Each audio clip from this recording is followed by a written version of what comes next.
Hi, everyone. Welcome to Life After Islam, and this is Zara. Thank you so much for tuning in.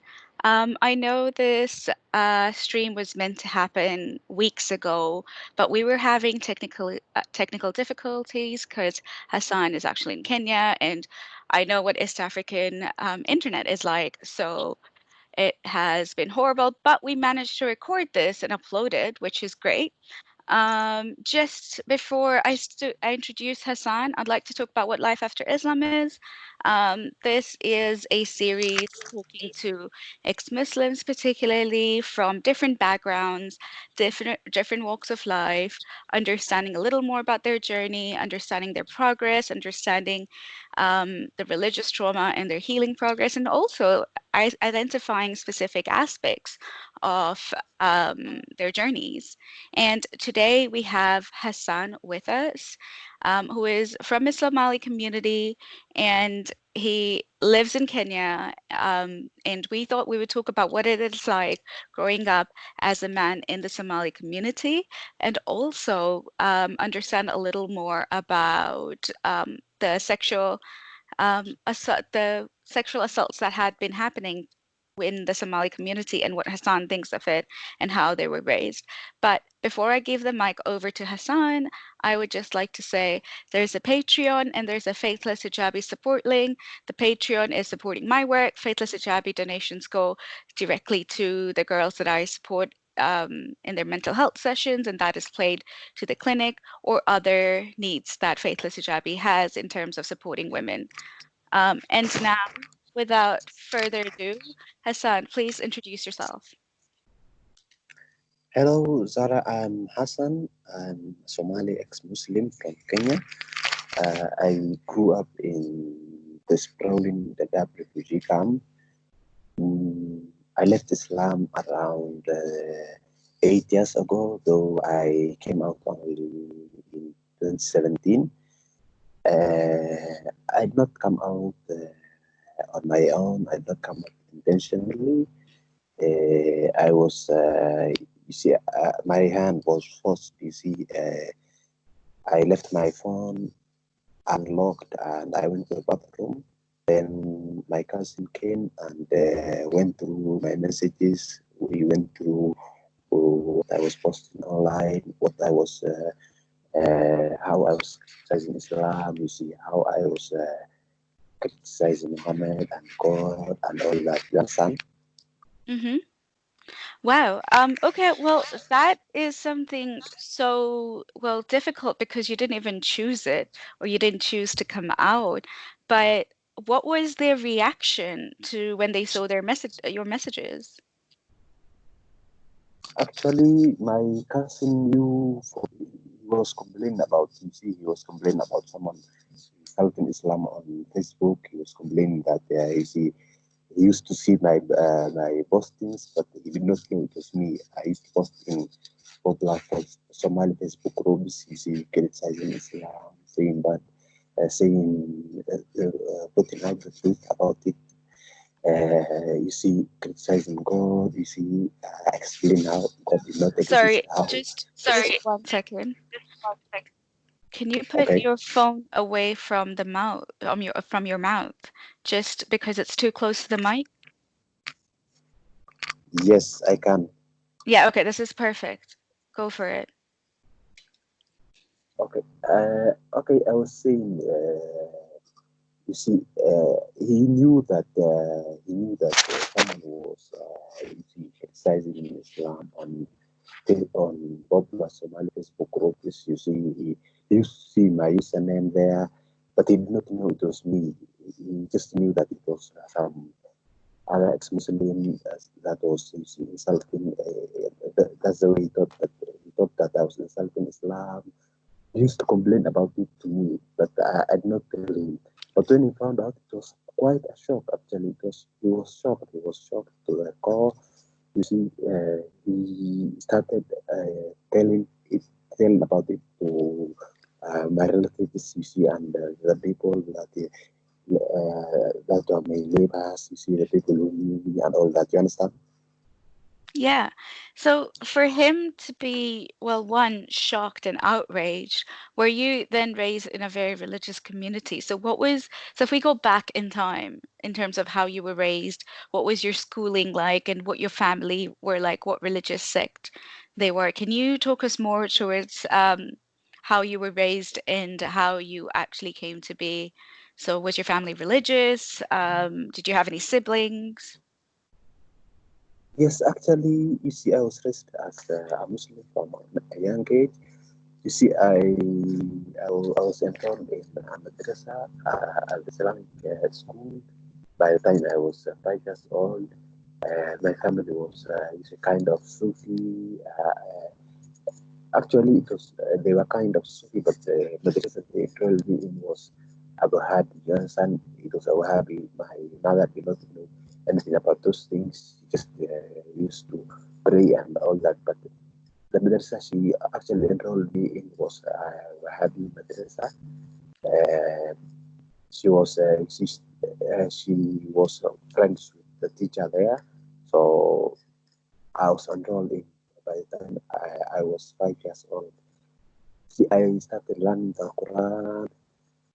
I actually I left madrasa around 2 of 6, 2 of 6. You understand?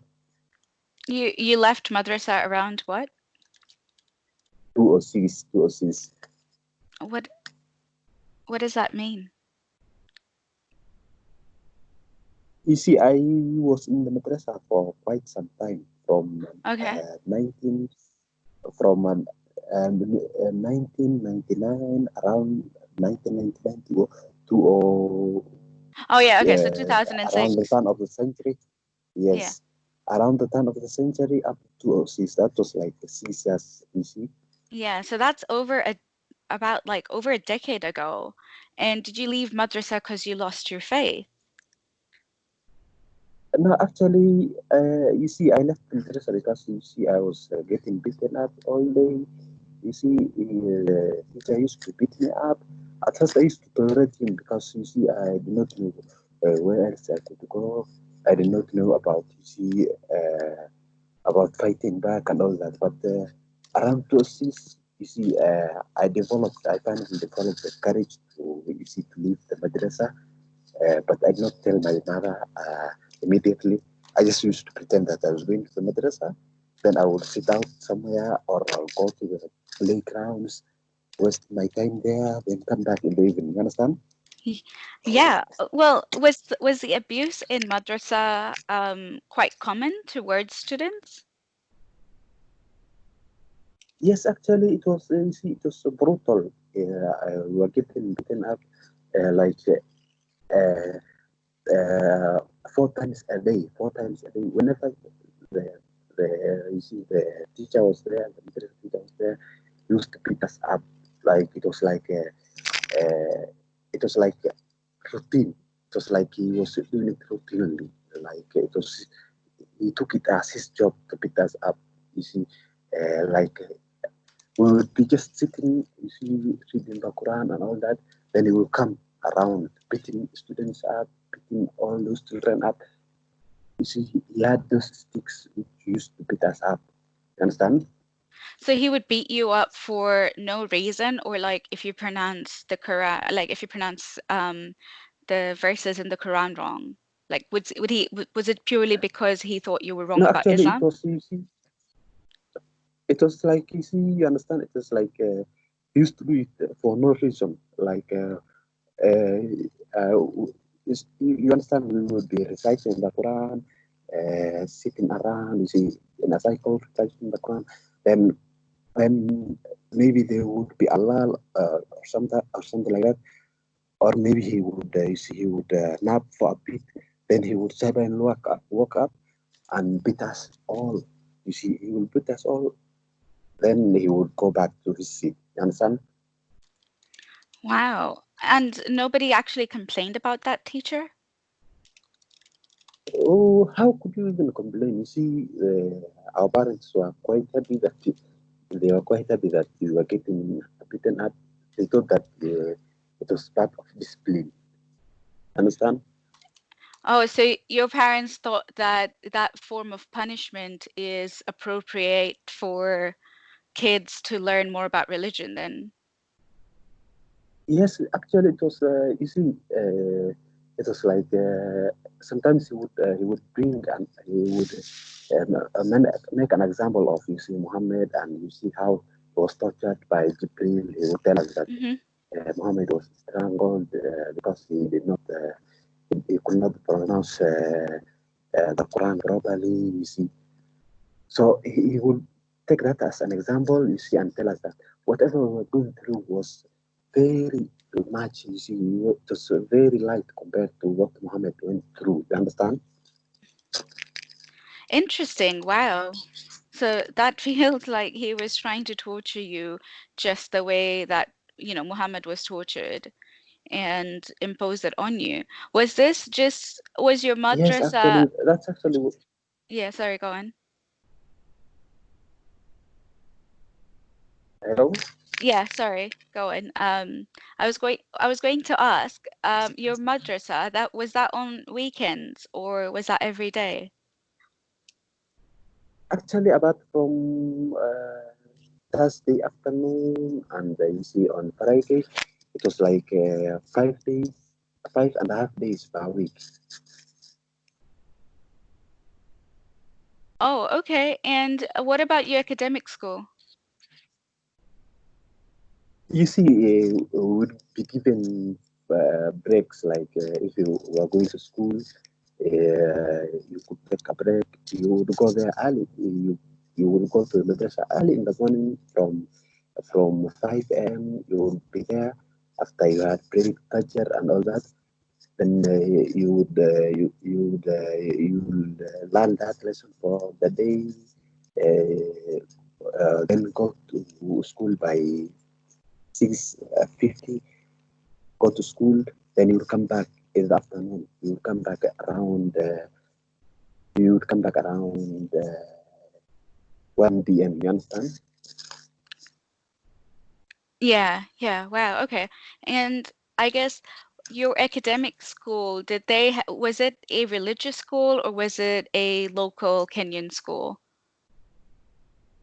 Actually, it was a public school run by, it was run by UNHCR. Usually they are ones who are funding all those projects. They are funding education opportunities. Usually they are funding schools. They were funding food programs and all that. You understand? Yeah. Um, are you moving a little because I feel like that noise, I can hear that noise. It's okay now. Not really. I'm not moving at all. Okay, cool. Let's keep going. And how many siblings did you have growing up? Hello? Yeah. Can you hear me? Yes, I can hear you. Yeah, I was asking how many siblings did you have growing up? I had grown up. I had only one sibling. You see, when it came to Kenya, there was my mother, my sister, my brother, and me. But my brother went back. Also, there was my grandmother, but she died. You see, so we were left only me, my sister, and my mother. You understand? Oh, so your dad and your brother went back to Somalia? My dad never actually came to Kenya. He just stayed behind in Somalia. You understand? Mm-hmm. Okay, interesting. And so it looks like your mother and your sister were the primary people in your life growing up. And I guess what was your upbringing like? Were you told to recite the Quran every day at home? Did you fast every day? Were they very religious? Hello? Can you hear me? Yes, I can hear you. Please, can you repeat that question? Yeah, so I guess it looks like your mother and your sister were the primary people in your life who were influential or who you had a relationship with. I was just wondering if there was any part of your upbringing that was particularly religious in terms of like praying 5 times, not just going to madrasa, but like what were your religious traditions at home?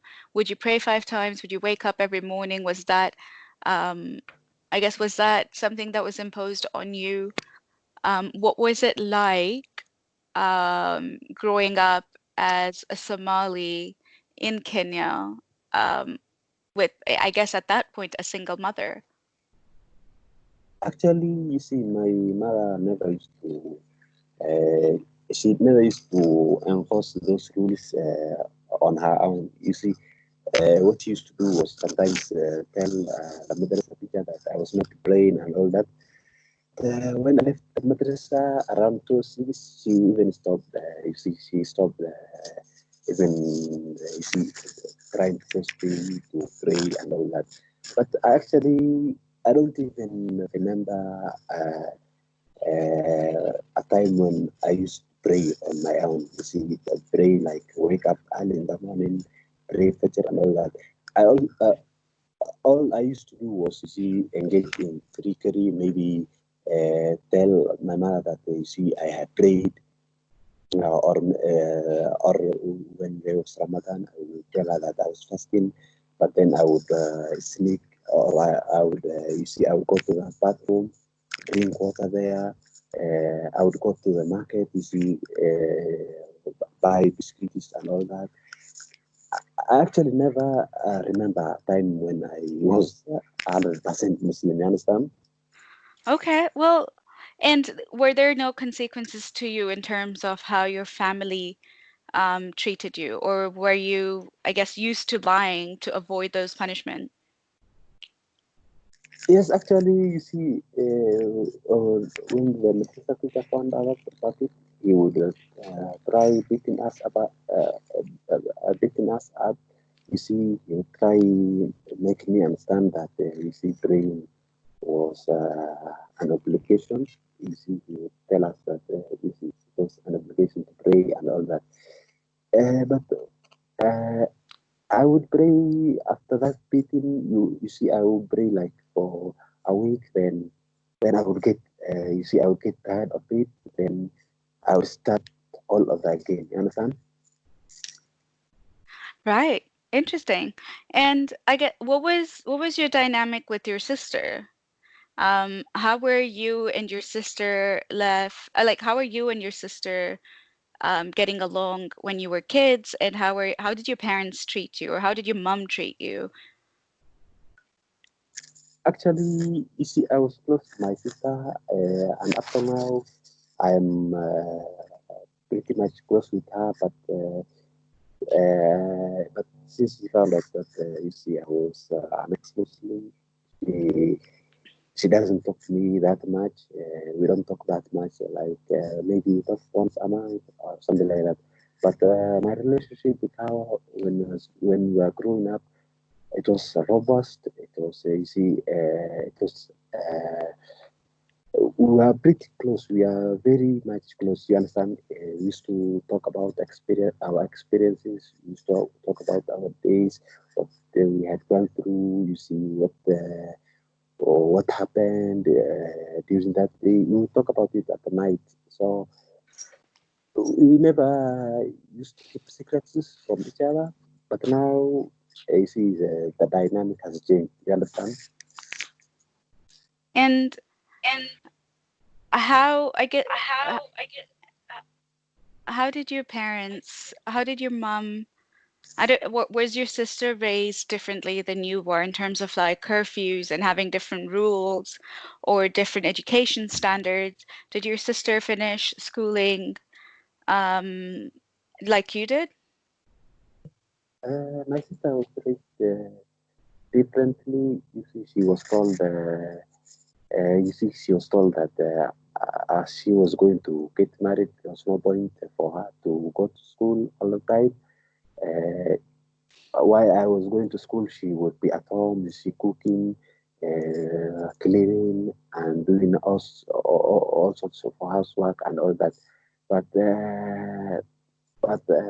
She'd not even managed to complete her education. She only finished her primary school education. Then she dropped out. You understand?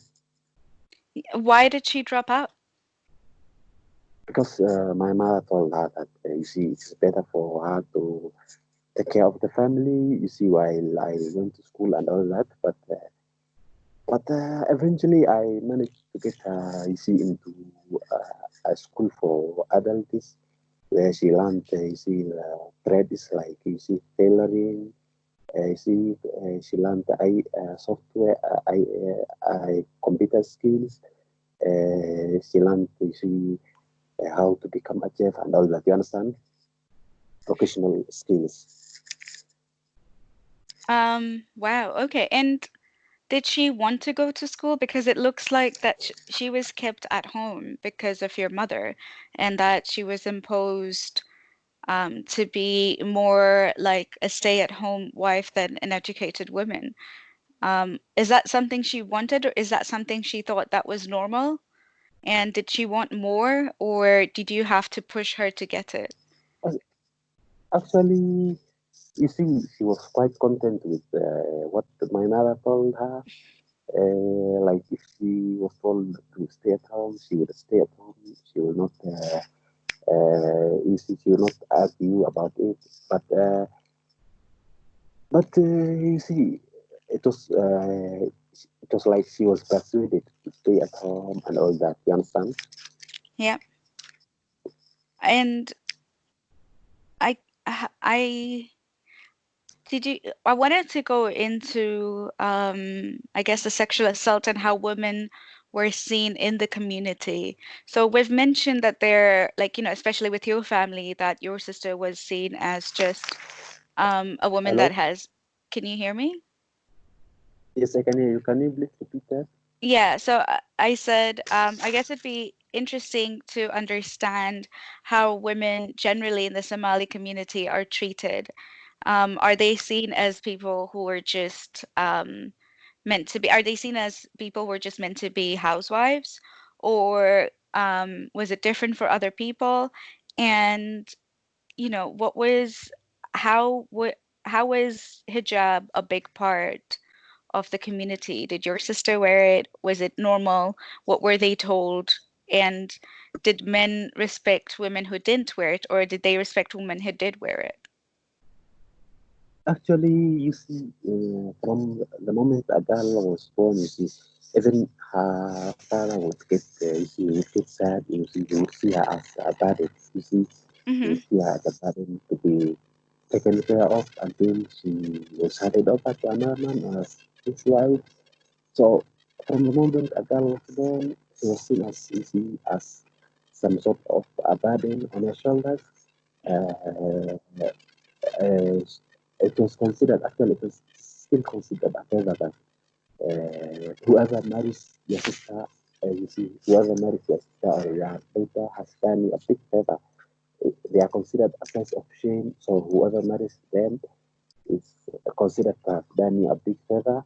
You are not supposed to even if he beats her up or you see even if he causes you problems, you are just supposed to tolerate him. You understand? That's your brother-in-law or your son-in-law. You understand? Hmm. Um, what about, I guess, what about like the sexual assault and how women are sexualized in the community? Actually, you see, if a girl wears you see skimpy clothes or something like that, you see, it is considered normal. It's considered normal. That hello. Yeah, I'm here. Okay, it's considered normal if she gets, you see, sexually harassed, or you see, if someone, you see, if someone tries to take advantage of her, you see, it's blamed on her. Like everything that happens is blamed on her. Like if someone sexually assaults her, it's blamed on her. If she's told you address him inappropriately, you are leading him on. You see, it is like. Everything that happens is blamed on her. Like if even if sometimes even if he gets raped and all that, it's has you see it's set up like the family tries to stay, you see, to silence that story, to silence her, then then engage with elders and all that, solve that case and all that. But mostly it has responsibility not to get raped, not to get sexual assaulted. She's supposed to wear hijab, you see, to prevent people from staring at her, from you see, from catcalling her, from sexual harassing her when she's going on with her day. Actually, it's considered. You see, even though they wear the hijab and all that, they still get sexually harassed. You see, they get sexually assaulted. It's like hijab is not it's not a source of protection. You understand? Yeah. So it looks like hijab or not, men would sexually harass you, which has been the case in many communities.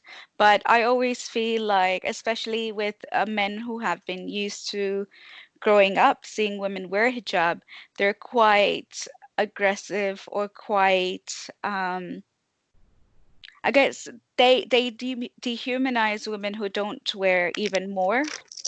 Um, Yes, actually, you see, I have like you see, I have in I have some Muslim girls who are my friends, but they don't wear hijab. They are online, so they talk to me about you see how Somali men you see they sexualize them. They tell me about you see how once a girl doesn't wear hijab, how men see her as you see as an easy free. You understand? Like somebody, it's like an open season on girls who don't wear hijab. Like they are seen as you see someone to have casual sex with, someone to you see someone to play around with, to mess around with. You see, they are seen as you see asking for it. Like they are told yeah. that once they don't wear hijab, they are seen as like you see, they're asking for they are they are seen like they are interested in you see getting intimate with you. They are seen as you see being provocative. That's how they are seen actually. And was that your case when you were raised? Was that something that was, I guess, something that you partook in as well? And I understand if you don't want to answer that, but in general, I'm just trying to understand that did you move from seeing women as sexual objects to then understanding that as you left religion, you realized that a lot of it was ingrained into you to see women left as or to see women as less? So was that a transformation that you adopted, or were you always on the side of not seeing women that way? Actually, you see, considering the way I was raised, you see, I had only one sister, and you see, I had only one mother, so I had females in my life. I had women in my life. So I was always, you see, I was always kind. You see, I was always sympathetic to, you see, women causes, women rights causes, and all that. So whenever you see, whenever I hear people talking about you see how women were worthless, how women were like 50% of women, like half they are worth half what a man is worth. You see, hello, Yeah, yeah, go on. hello.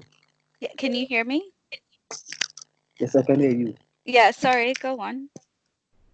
So I was saying, you see, whenever I used to hear about those things, it used to make me feel bad. You see, because the only other people I had in my life were two women. So I saw it like an attack on on my relatives, on my mother and my sister. You understand? On my family members. So I do not used to view women as sexual objects. Uh, I don't used to you see I don't like those stories about you see how men used to discuss them, how boys used to discuss them, like how boys used to catcall them. You see how boys would catcall girls who are passing by and all that. You understand? Yeah. So it was Yeah. not something that I was fond of. Okay. I guess, yeah, I guess having sisters does shape a lot of your view anyway, because I feel like, and this is what I always think to myself, that, so when I get somebody harassing me or catcalling me, like even in Morocco and I was all covered up, in my head, I'm like, didn't you have a sister? Like, would you like somebody else doing that to your sister? And what Yes, I actually, realized is, sorry, go on. actually, you see, I used to tell people, you see, to tell my friends who are doing that, to, you see, to ask them how they would feel if someone did that to their sister. Uh, so I used to like, you see, fight for their rights and all that, but you see, I was too young then, I did not have any sort of power, you understand? Yeah, yeah, that makes So, sense. I mean, so I just, sorry, so I go on. just used to tell So I just used to tell them about see respecting people from the opposite gender, you see respecting women and girls because they are our sisters, you see, they are also humans as well. Yeah. Uh, they Did have potential. They have did potential like men as well. mhm. Uh, Did you find that men like now or before are more I guess are they more reluctant to adopt your idea of respecting women now or before? Like what has anything changed in the past 10 years within the Somali community in terms of how they treat women? Has it gotten worse or better? Actually, it has gotten a bit better. Like nowadays, you Sorry, see, one there's second.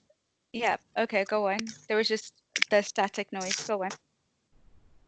okay. I was saying you see, it has gotten a bit better. Like nobody actually forces girls to stay at home.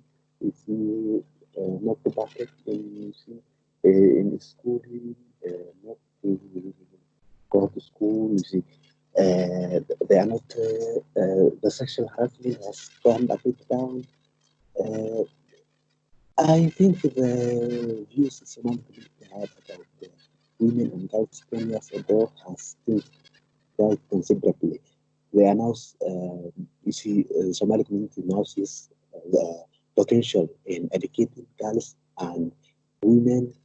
You see, they see them as you see, part of the world. You see, they see them as equally important as boys.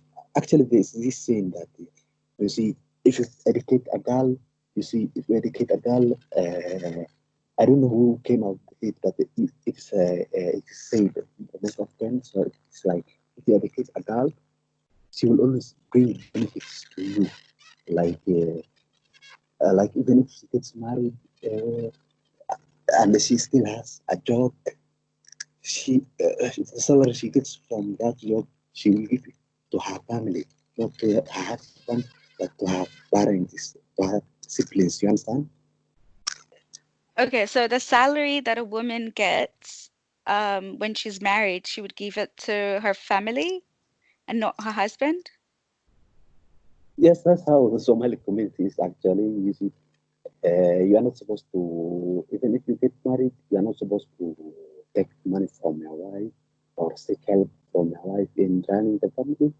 You see, it's considered quite less manly to get Yeah. financial help from your wife. So the money she earns, she just gives it to her parents or her siblings or her relatives. You understand? Yeah, okay, well, that makes sense. But then, I mean, that's also very Islamic as well. I mean, my mum Yes. never worked. My mum never worked. My dad did. But Yes. I guess in terms of do you think that has changed now?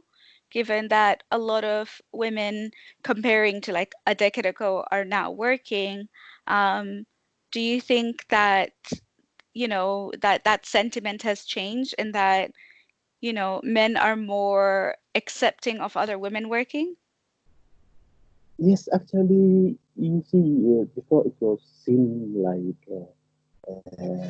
educating a girl was like empowering her to become rebellious against the community. You see, become rebellious. You see, criticize the Somali community. You see, strike out. You see, you see, get defensive. You see, fight for other women's rights, other you see other girls' rights and all that. But now it's seen, you see, Somali views have changed. There's even this thing I told you that it's endorsed by NGOs. It's this thing, educating a girl is like educating a whole community or a whole society. You understand? Can you repeat the last thing?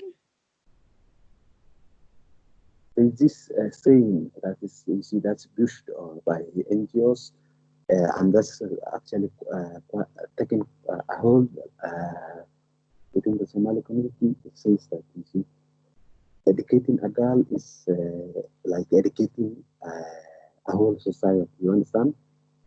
Yeah. And what about women? Yes, uh, actually, it means you see, it means educating the current generation of girls and all that. I don't think all the women are taking part in education now. It's mostly girls, 20-year-olds, maybe up to 35 and something like that. But all the women, all the Somali women are not taking that in education. You understand? Oh, okay. Um, Yes. that that makes sense. And like in terms of, I guess, bringing it back to yourself, in terms of what your journey was like as a child questioning, did you have any innocent thoughts and were you allowed to question it, or um, were you also discouraged from it?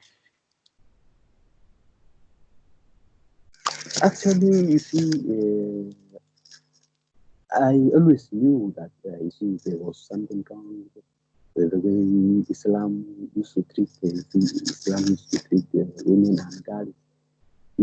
How it used to how it used to defend itself against criticism, how it used how it used to be enforced. You see, like if you if you went out of Islam, or if you went became an apostate and all that, you would be killed and all that.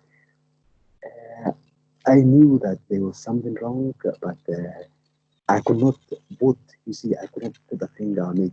It was I had this feeling that you see that there's something wrong with this religion. Like there's something wrong with this religion, but I don't understand it completely. So that's how I grew up.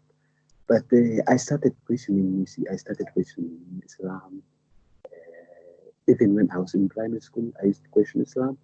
I used to, you see, I used to pray to God.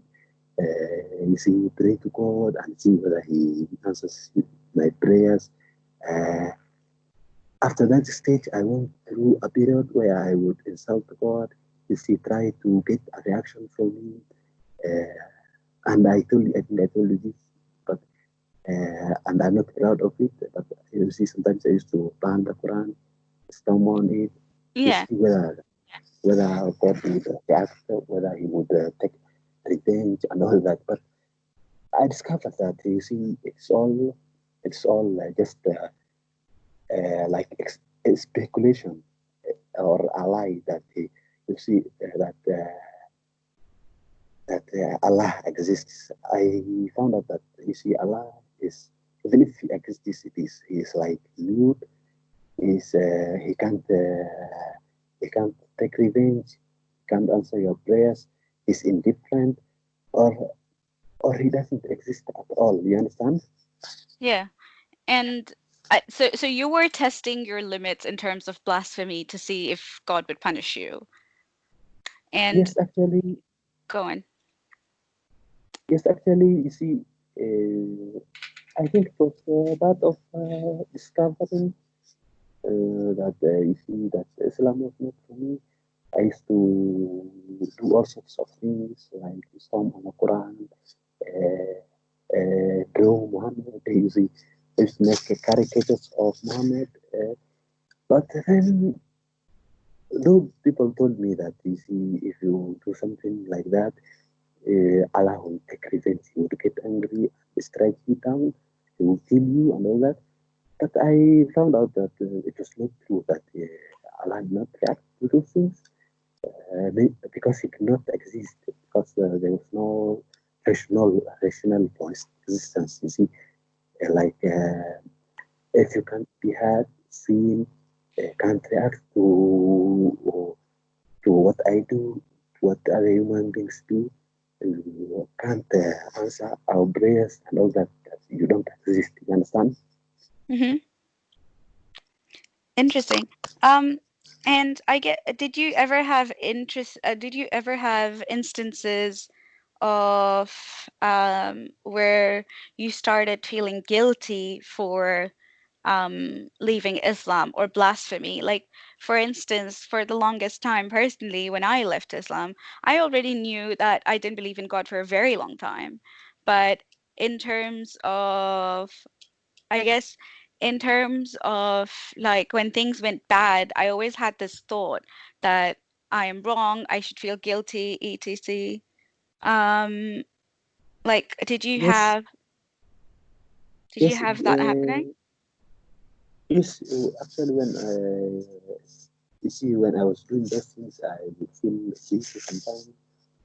But then I used to justify it. You see, I used to justify it because you see, if he was not answering my prayers, you see, uh, I knew that there was no point in regretting or you see, repenting and all that. So I just used to feel bad for like maybe a minute, a moment. Then I would get back to it. I actually sometimes used to even to see sometimes I used to praise Satan. I'm not proud of it, but it was actually part of the discovery that Islam is not for me and that infant. Yeah, Hello? and yeah, like yeah, I'm just it's just there's a bit of a delay again. Um, Interesting. So would you say, like, I know you said that you're not proud of the actions of burning the Quran and blasphemy. I thought I would ask you what your views are on blasphemy laws and blasphemy laws in Kenya.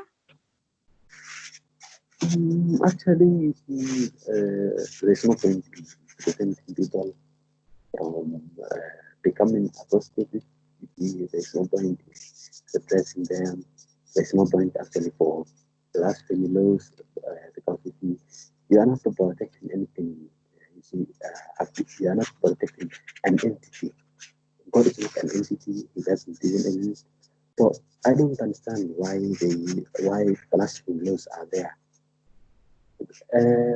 Maybe it is because you see the majority demands it, but you see people have rights. People should have rights. You see, you should have the right to blaspheme whenever you want. You see, discover on your own that the religion is a lie. Exercise your freedom of speech. You see, draw cartoons of religious figures, draw cartoons of Allah, God, Muhammad, Isa, Jesus, and all that. There's no point in preventing people from doing that. There's no point in, you see, in keeping people in under your control, under you see, like it's like the Middle Ages. Blasphemous are part of you see, but they are part of you see what. people who lived in the Middle Ages used to practice. So there's no point for them now. There's no need for them. People have advanced. You see, the world has moved on. The world doesn't rely on religion anymore. The world doesn't rely on prayers. The world doesn't. The world runs. You see, runs because of the technological and scientific advances we have made. You see, so there's no point in protecting religion. There's no point in protecting God. There's no point in preventing people to exercise their freedom of speech. You see, they have freedom to criticize whomever they want. They have Mm-hmm. freedom to criticize God because Yeah. see, religion is a fallacy. It is a lie. It's not true. It goes against you see, it goes against scientific evidence. It goes against logic. God doesn't exist. God is like, you see, God is an empty space that can't react or can't answer your prayers, can't answer the prayers of children who are getting, you see, who are dying of hunger, who are getting molested by priests, who are, you see, who are getting killed in war zones like Afghanistan, Mm-hmm. Syria, Iraq, you see, Myanmar, North Korea, and all those other countries, you see, he can't answer the prayers of women who are getting abused, of girls who are getting sexually assaulted, of women who are getting raped. He can't answer the prayers of, you see, of poor people who are dying of hunger. He can't answer the prayers of, you see, elderly people, elderly sick people who don't have anyone to take care of them, who are dying of hunger in South Sudan, in Somalia, who are dying because of famine, of drought. You understand? Yeah, I So totally it's get more. I completely get that because my journey, like my confirmation to understanding that there is no God. I mean, I stopped praying when I was 14 because I never thought that God was helping me in specific ways. So I was always Yes, like, oh, well, God will only help me if I help myself. So I put more emphasis on I am going to help myself. And that's how God's going to help me. And um, so God is very secondary in terms of the decisions I took in my life. And then when my niece passed away, and I was like, in my head, I was like, but she was only 4. Like, it's causing yes, me and my family so much pain. So why aren't people seeing that he's fake? Like, why are people not understanding this? And after that, it was a lot of downhill cycle. And I thought, well, surely if God loves you, even if you don't believe in him, he wouldn't be punishing you like this. Like, if God is everything that other people tell you he is, he would be more merciful, but he wasn't. I mean, I went through a terrible time and I didn't like, I was doing everything right. Like, maybe I wasn't praying, but I hadn't prayed in a while, but yes, I was doing a lot of things that were like, what a good person would do. Like, I would help people, I'd give charity, I'd go volunteer, I would do extra work. I was doing my day job and everything. And, I was, I felt, in a way, I felt happy about doing everything. But I also felt really sad and um, I guess, abandoned in a way because I realized that the idea of God to me, or the idea of God that people had told me, was completely different than who he is because he's not doing anything. And, there was, yes. and then He was not exactly. rewarding you for the good things you did. He was actually. It seemed like he was punishing you even more whenever you did good things. Yeah. I think that has a basis in Islam. You see, Islam says that you see, if Allah loves you, He punishes you, he punishes you even more, so that you get closer to Him. You pray Him even more. You become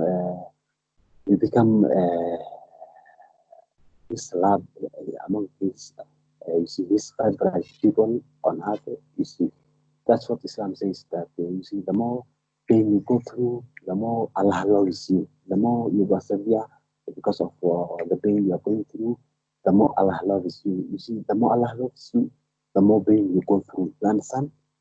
Mm-hmm. Yeah. I mean, So it was I feel like a lot of my parents, or a lot of my parents, geez, my parents and a lot of my siblings took that as a test and they kept convincing themselves and they still do it, yes, which, actually it is seen as a test actually. yeah, it's crazy that a lot of us disagree. Like it's crazy that like my siblings and I, we were raised so very similarly, but I am completely different and so are some of my siblings, so different from each other. But Yes, it was like it, yeah, sorry, go on. like like you see, you did not see it as getting it closer to Allah. You did not see it as a test because you see, there's no point in punishing someone who is a Muslim, who are there for God's rulings, who are there for Islamic rulings and all that. There's no point in, like, let's take an example. Like you have supporters, you see, like you have family members. There's no point in punishing your family or you see punishing your children or you see punishing your wife because to make her, you see, to make them love you even more. There's no way you can punish a human being and then he becomes more fond of you, or he loves you even more, or they love you even more. There's no way that's going to happen. If you punish someone, they're going to hate you actually. So that whole story about Allah testing you and all that, it is a lie because there's no way that he can punish someone and expect him to get closer to him, to watch him even more. There's no way that's going to make sense. You understand? Yeah, that makes sense. Yeah, no, like it was definitely also like my line of thought, but then the way people justified in terms of like, no, it's a test, or Yes, like it is. he's saving you from something quite big, so be appreciative that, that this isn't that big. Yes, sometimes you see, it's sometimes you see even there are some hadiths like that who would say that you see, if something happens to you, if something good happens to you, thank Allah. Uh, if something bad happens to you, you see, it says persevere, something like that. It says like you are being tested, like your parent dies or your siblings die. It is seen as a test from Allah. He is testing you. Or you see, you applied for a job, you did not get it. It's seen like you see, he did you a favor. There's a big, you see, there's a big reason for him not to grant you that job, for him to take away your sibling, for him to take away your parent and all that. You understand? It's it's seen as for the greater good. Hello, hello. Sorry, it looks like I was on mute. Sorry. Yeah, so that's what I was saying. Like it's always that way where people see it as we'll be rewarded for this in the afterlife, and they live for the afterlife instead of actually living now. Yes, according to religion, you see, or according to Islam particularly, everything is about the afterlife. Like, like if you pass through a lot of pain in this one, uh, and you are steadfast, you are persevering, you don't become an apostate, you don't leave Islam, you are considered, you see, you are considered like in higher place in heaven when you die, like you will be taken to closer to God, you see, you will enjoy more benefits. The more pain you go through this in this world, the more benefits you will have in the hereafter in heaven. You understand? Yeah, that makes sense. We're just about to wrap this up, and I always ask my guests a question. Um, Yes. if you had to tell a younger self or younger ex-Muslims or even Muslims about anything, any advice that you'd like to give them, what would that be? Repeat that question, please. Yeah, so if you could give an advice or a suggestion to a younger version of yourself or younger ex-Muslims or even younger Muslims, anything advice that comes from you, what would that be? And that could be to anyone, but what would your advice be?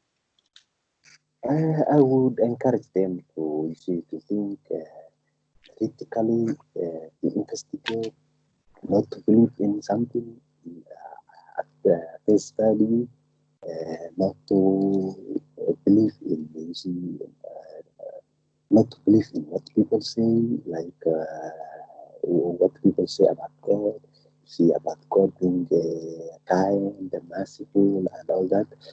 I would encourage them to investigate on their own, to discover it on their own, to be open-minded. You see, to be open-minded to the possibility that you see that there is no God, that you see this world runs because of you see the efforts of human beings who have sacrificed their time, who have sacrificed their energy, and not because of what God has done or what God has cost. You see, there's this, there's this, you see, there's this trend among Muslims to say that you see, whenever a technological advance is made, they claim that it is mentioned in the Quran or that Allah made it possible and all that.